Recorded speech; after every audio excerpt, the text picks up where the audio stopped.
की टेंस को काल कहते हैं, इसमें 3 भाग होते हैं, present tense, past tense, future tense. ये अपन ने पढ़ा। फिर अपन ने ये भी पढ़ा कि प्रत्येक टेंस के 4 भाग होते हैं, डेफिनाइट, कंटीन्यूअस, परफेक्ट और परफेक्ट कंटीन्यूअस। ये प्रेजेंट के भी है, ये पास्ट के भी है, ये फ्यूचर के भी। इसके भी 4 है, उसके भी 4 है, उसके भी 4 है, तो 4 + 4 + 4 बराबर 12। मतलब टेंस 3 प्रकार की होती है, प्रत्येक टेंस में 4-4 भागों में बिल्कुल हो जाते हैं 12। आज अपन बात करते हैं थोड़ी सी हिंदी की पहचान की। हिंदी का कोई वाक्य आ जाए तो फिर कैसे पता चले कि ये वाक्य प्रेजेंट टेंस का है या ये वाक्य पास्ट टेंस का, ये वाक्य फ्यूचर टेंस का है।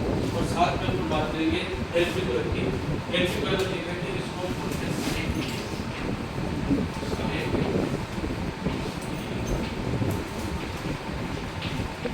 इस हेल्पिंग वर्ब की मदद से अपन पता कर सकते हैं कि ये वाक्य, जो वाक्य मेरे सामने आता है, कि ये वाक्य किस टेंस का है। प्रेजेंट डेफिनेट का है, प्रेजेंट कंटीन्यूअस का है, प्रेजेंट परफेक्ट का है, प्रेजेंट परफेक्ट कंटीन्यूअस का है, प्रेजेंट परफेक्ट का, जो भी है। अब इसके साथ में अपन फॉर्म भी देखेंगे कि कौन से टेंस में वर्ब की कौन सी फॉर्म लगती है। वर्ब की 3 फॉर्म होती है, फर्स्ट फॉर्म, सेकंड फॉर्म और थर्ड फॉर्म।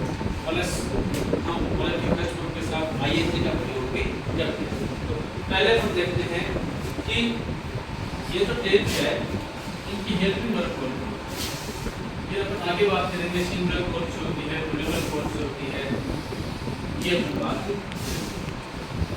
क्योंकजब तक अपन नहीं समझेंगे तब तक अपने कोई भी चीज समझ में नहीं आएगी। तो जैसे ये अपन ने कॉलम बना लिया, देखो आप गिनती कर सकते हो 1 2 3 4 5 6 7 8 9 10 11 12 टेंस होते हैं। तीनों टेंस में 12 भाग होते हैं। अब है प्रेजेंट इंडेफिनाइट। प्रेजेंट इंडेफिनाइट में कौन सी साइकिल रखती है?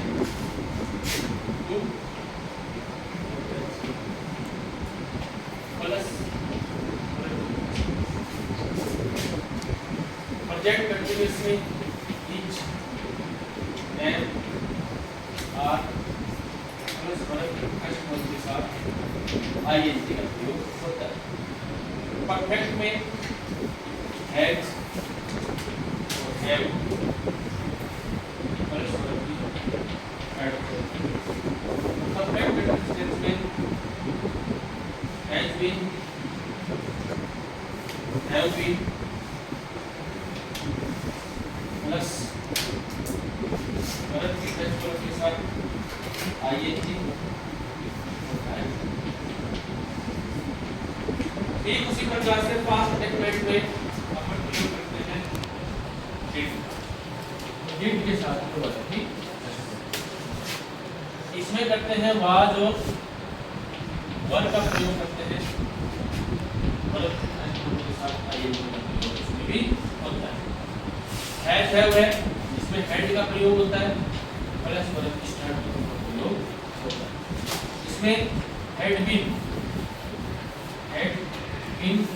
प्लस वर्ब की फर्स्ट फॉर्म के साथ आईएनजी और साथ में सम।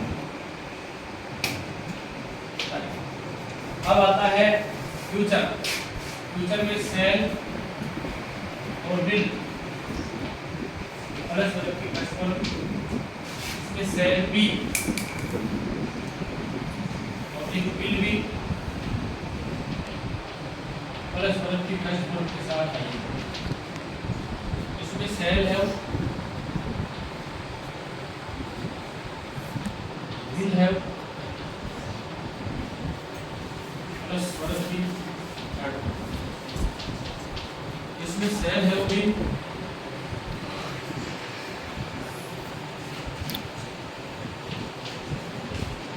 विल हैव बीन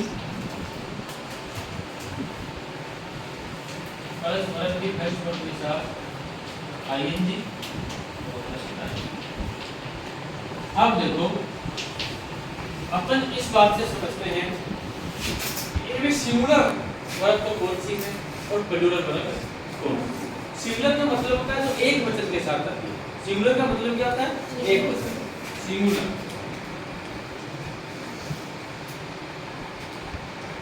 नाउन या वर्ब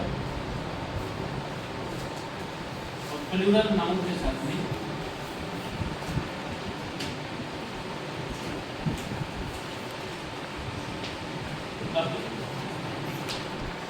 सिंगुलर नाउन एक वचन, तो जिस सही क्रिया के अंत में एस लगा है, जिस सारी क्रिया के अंत में एस लगा है वो सारी सिंगुलर है। ठीक है, each,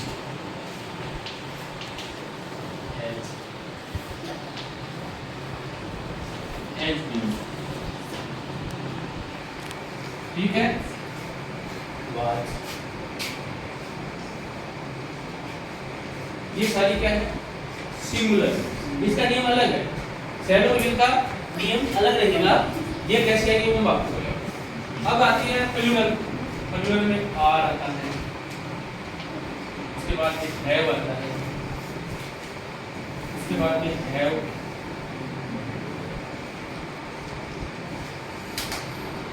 बीन आता है और इधर देखते हैं तो वर आता है,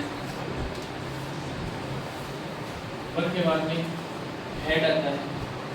ठीक है, प्लूरल है, प्लूरल है, सिंगुलर भी है, सॉरी हेड और ये दोनों सिंगुलर है, ये आता है। ठीक है, अब कुछ ऐसी वर्ब है जो दोनों में लगती है, सिंगुलर और प्लूरल भी सेम लगती है, बस क्रियाओं का फर्क रहता है। जो वर्ब है ना वर्ब, तो वर्ब का फर्क रहता है। जैसे डिड, ये डिड दोनों में लगती है।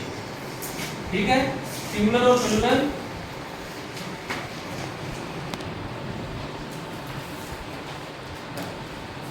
सिंगुलर और प्लूरल दोनों में लगती है डिड। ठीक उसी प्रकार से हेड भी दोनों में लगता है और हेड बीन भी दोनों में लगता है। बस फर्क इतना है, जैसे डिड है तो सिंगुलर के साथ में वर्ब की फर्स्ट फॉर्म आ जाएगी, प्लूरल होगा तो फिर डिड के साथ में प्लूरल, हेड के साथ प्लूरल हेड भी है, वो भी दोनों में सेम है।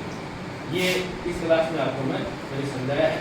अब इसकी से हिंदी की पहचान करते हैं तो इसमें है का है, पी है, इसमें है रहा है, रही है, रही है, इसमें का, के और की। ठीक है, ये तीनों चलेंगे।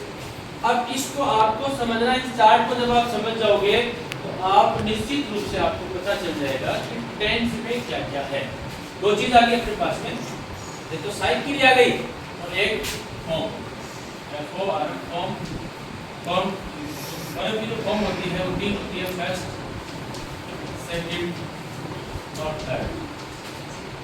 जैसे एक क्वेश्चन है कि राम खेलता है या राम नहीं खेलता है, तो ता है, इसका मतलब आपको समझ में आ गया, ये प्रेजेंट टेंस है। समझ रहा, समझ आ रहा है ना, ये प्रेजेंट टेंस है।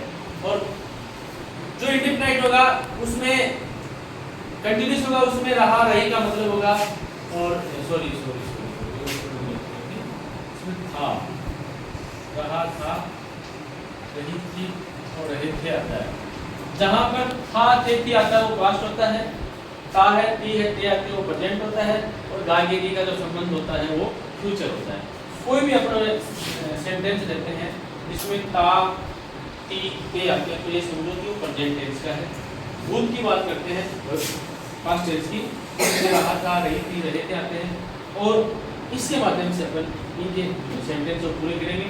और फ्यूचर टेंस में गागे की आता है, उसमें पूरा करेंगे इसको फ्यूचर टेंस को। अगर शैल और विल की बात करते हैं तो जिधर तो आई और वी के साथ में शैल का प्रयोग होता है।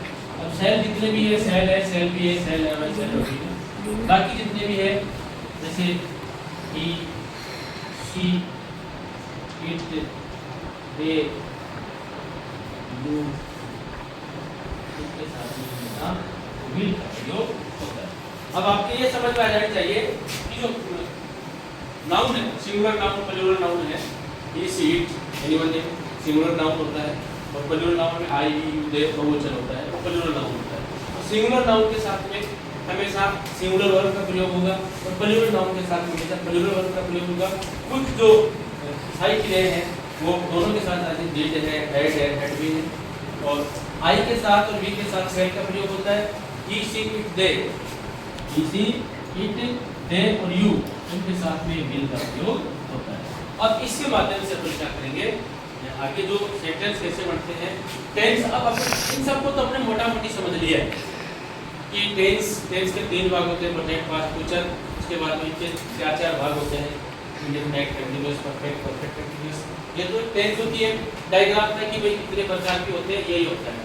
फिर अब अपन बात करें कि काम की, तो काम के लिए किसी को किसी कोई प्रकार की विशेषताएं दी जाती है। तो इस वजह से इंग्लिश का सेंटेंस बनाना तो उसमें दे दिया कि तेरा डूडल से काम होगा, तेरा ईजेमार से काम होगा, तेरा हैजल से काम होगा, तेरा हैजबीन हैवबीन से काम होगा।